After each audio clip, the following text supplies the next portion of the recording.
नाम बता। मेरा नाम वर्षा कुमारी है।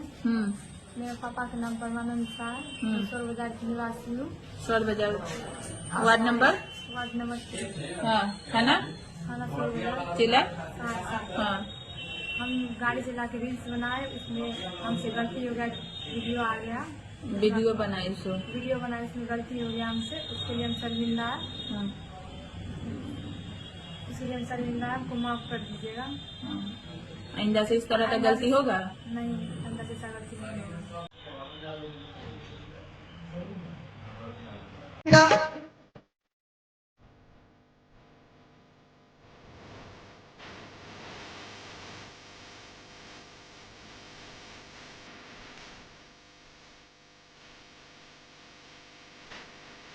देख, अरे इस लड़की की तरफ देख।